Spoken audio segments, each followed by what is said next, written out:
Hello everyone, আজ বানাবো chicken. তার জন্য নিয়ে নিয়েছি 1 কিলো চিকেন, আর কিছুটা পেঁয়াজ কুচি করে নিয়েছি, আর 4-5টা আলু নিয়েছিলাম।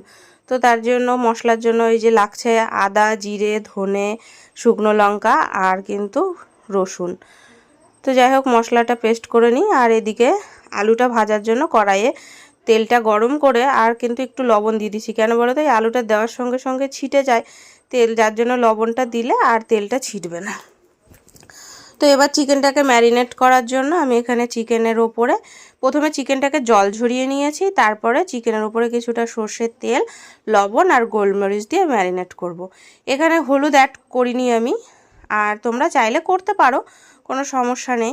আর সাদা তেলও করা যেত, কিন্তু আমি সেটাও করিনি। এবার কিন্তু কোনো রকম কোনো কিছু ফোড়ন দিইনি, ভাজা আলুটাকে তুলে রেখে এখানে ম্যারিনেট করা চিকেনগুলোকে দিয়ে দিলাম, সঙ্গে দিয়ে দিলাম কিছুটা বাটার। এবার ভালো করে কষিয়ে নেব বলতে, এবার চিকেনটা যখন দিয়েছি, চিকেন থেকে কিন্তু প্রচুর পরিমাণে জল বেরোবে। তো সেই জলটা একটু শুকিয়ে এলে দিয়ে দিলাম উপর থেকে শুকনো লঙ্কার গুঁড়ো, সঙ্গে লবণ হলুদও অ্যাড করে দিয়েছি। আর এখানে কিন্তু সেই ভেজে রাখা আলুগুলো দিয়ে দিলাম। ভেজে রাখা আলু দিয়ে ভালো করে এবার কষিয়ে নেব, যতক্ষণ না এই যে জলটা দেখতে পাচ্ছ, এই জলটা শুকিয়ে আসবে। এইবার এর মধ্যে অ্যাড করছি সেই বেটে রাখা মশলাগুলো অ্যাড করে ভালো করে নেড়ে চেড়ে কষিয়ে নেব।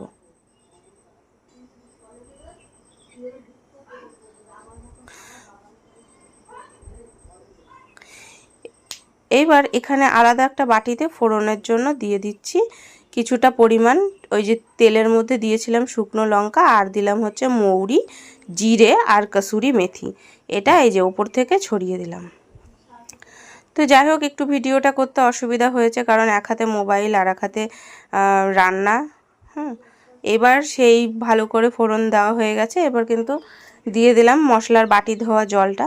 আর যেহেতু এই চিকেন রান্নাটা একদম গ্রেভি হবে না, পুরো শুকনো শুকনো টাইপেরই হবে, তার জন্য কিন্তু অল্প পরিমাণে জল দিয়েছি। এতটা জল রয়েছে, তবে এতটা জল কিন্তু থাকবে না। এবার যে কুচনো পেঁয়াজটা ছিল, সেই পেঁয়াজটা কিন্তু আমি দিইনি, এখানে আলাদা কড়াইয়ে তেল গরম করে পেঁয়াজটাকে পুরো বেরেস্তার মতন করে ভেজে নেব। ভেজে নিয়ে ওপর থেকে ছড়িয়ে দেবো। এই দেখো, কিছুটা ঝোল শুকিয়ে এসছে, আর এখানে আমার পেঁয়াজ ভাজাটাও কমপ্লিট। এবার ওপর থেকে এই যে এরকম করে পেঁয়াজ ভাজাটা ছড়িয়ে দেবো। এমনটা নয় যে পেঁয়াজ ভাজাটা মাখবো না, আমি কিন্তু পেঁয়াজ ভাজাটা দিয়ে ভালো করে এই যে মিশিয়ে নিলাম। এবার আমার রান্নাটা কমপ্লিট। দেখো কতটা ঝোল শুকিয়ে গেছে। ওপর থেকে দিয়ে দিলাম কাসুরি মেথি আর গরম মশলা। রেসিপিটা ভালো লাগলে লাইক, কমেন্ট, শেয়ার করে পাশে থাকার অনুরোধ রইল।